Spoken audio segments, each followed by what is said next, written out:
Now we are back for the second session of this interview. Now we want to talk a little bit more on network switch and also the Ethernet cable. Now, Michael, on online nowadays, well, at least in Malaysia, there's a lot of debate on how digital data cannot be improved and so on by adding network switch or adding better internet cable and so on. Now,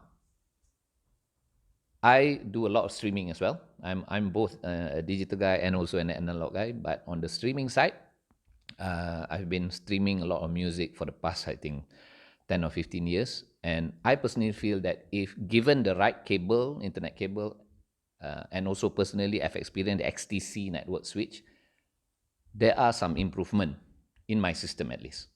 But can you explain in depth how does this network switch and also Ethernet cable improve the sound?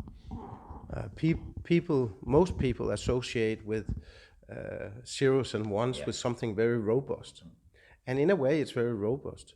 But behind zeros and ones, there is an analog signal because it's a square wave. It's zero down here and it's one up here. And the thing is that this ramping up has a slope. It is not an instant thing. It has a slope, and it can also have a lot of ringing on top of that. On the top of all this, there is a noise coming in on the reference. You see that when you have an internet, it's not grounded anywhere, so it's floating. And on the screen side of that, on the zero side, there's all the flickering noise, because when you attach it, when you flip a switch, so there's a lot, and I mean really, really a lot, even more noise coming in with the digital signal than there is on your mains. And I think it's widely accepted that you have noise on the mains. It's understandable, but the same noise applies to the digital signal. Right. So you can say that while the data is very robust, then the screen coming in with it is full of noise. And the problem is not that your receiver cannot decipher the zeros and one, but on top of this, there's an overlaying noise that bleeds into your system. And high frequency noise it doesn't matter where it comes from, whether it comes in on the ground or the shield side, or it comes in on the signal side. It can bleed into anything because it's high frequency. Even two parallel traces on a PC board that doesn't even have electrical contact to each other, there's a small surface area pointing towards each other, making it a small capacitor.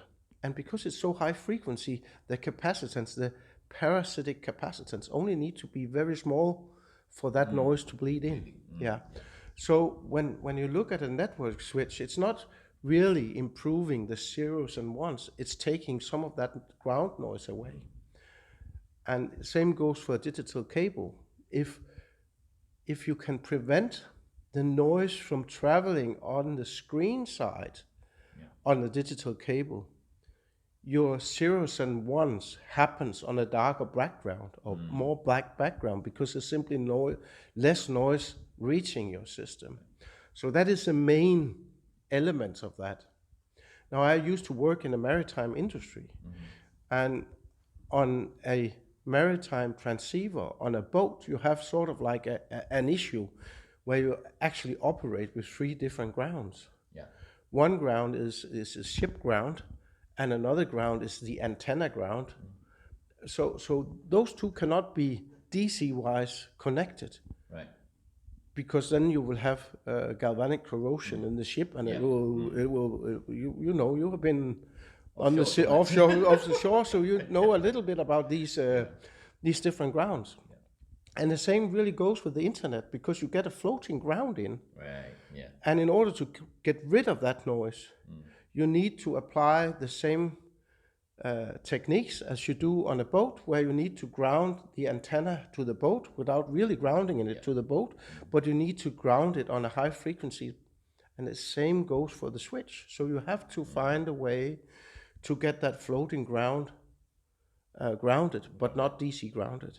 And this is what we do in that switch, and that's why it's in a way a little bit of a game changer in terms of streaming, because it rids you from so much noise that is associated with the internet, and makes really the zeros and ones function on a better and darker background. Yeah, I mean I think that for laymen, the simplest explanation is the network switch removes the ground noise. Yes. Yeah, and delivers a better sound. Now, I have a question from one of my friends back home. Does it work with video? Yes. Video streaming? Yes, it does. Okay. Video, sort of like if you have a very good screen or a good projector, you will see a calmer picture, and a more dark, black is more black and white is more white. You have a better contrast. So there's the picture becomes more lifelike. Right. There's no doubt about that. What works with sound normally also works with picture. Okay. All right. Well, that is something that I myself going to try out. I currently testing out the XCC from my hi-fi, and I must say that I have experienced the different sound with and without the XCC. Now going back, I will try to do it with my video streaming as well. Of course. All right. Thank you very much, Michael. Thank you.